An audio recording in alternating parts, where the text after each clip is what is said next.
Today I'll be talking about arguably one of the worst Resident Evil games to date and whether or not it's worth picking up. Before I begin, however, I'd like to apologize in advance if this video seems rushed. The reason it may seem as such is due to it being severely behind schedule, as well as the limited amount of time that I have to work on it. With that all said, let's get right into this video by starting with the story. What more could I say that hasn't already been said about the story? It's an utter mess filled with plot holes, and it tries so hard to take itself seriously. If I didn't know any better, I would have thought that Paul W.S. Anderson and Michael Bay made this garbage. Instead, what I'll do here is sum up each campaign from worst to most tolerable. Starting with Jake and Cherries' campaign, it starts off as Jake being edgy for the sake of being edgy, not wanting to help Sherry unless if he gets a large sum of money out of it, only for it to end off with a fist fight with the final boss and for the two protagonists to fall in love with each other because the plot demanded it. Next up, we have the Chris and Pierce campaign, which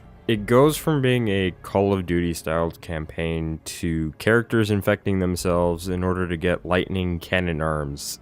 It's just laughably bad. The only thing that makes this campaign a little more tolerable than the Jake and Cherry campaign is the ending. I'm not gonna lie, I thought the ending was alright, but I did feel like it was an ending that was more fitting for one of the CGI movies. It's a shame because you have to go through a really bad story just to get a decent ending. Now we have Ada's campaign, which I found to be the second most tolerable one to go through. It's not because of the story though, it's mostly because you don't have an AI partner along with the overall length of the campaign. Honestly, to me, this was the shortest one to go through, and that might be due to the fact that this campaign was initially a single player only campaign. Another reason could be for the fact that the level design was simply made for single player. The developers probably thought that because there's only one character to play as, there was no reason to make the stages as long as they are in the main three campaigns. I think it would explain why the overall length of the campaign is just short. Lastly, the Leon and Helena campaign, which is, in my opinion, the most tolerable. It had a good start despite having forced walking segments,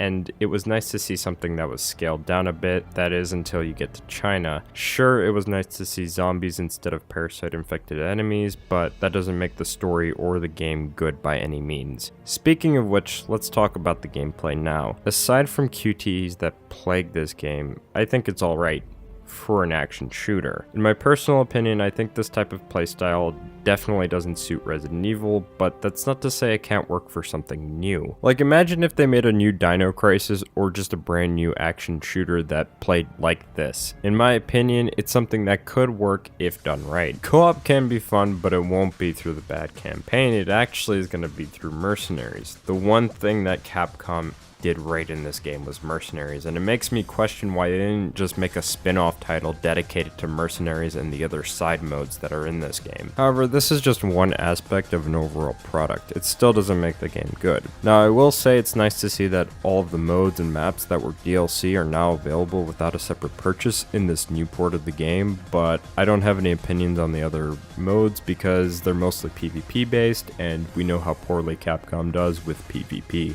I played this game for around 130 hours on PS3, and with the PS4 port I didn't get close to that amount, only having 30 hours played, so that puts me at 160 hours between both versions. If you were to ask me if this game is worth picking up back on PS3, I would have said no, and I would have recommended to wait for it to be used at $20. Well, now with the PS4 port, I would still say no. However, this time I would say don't spend any more than $10 since the price for this port was $20 new.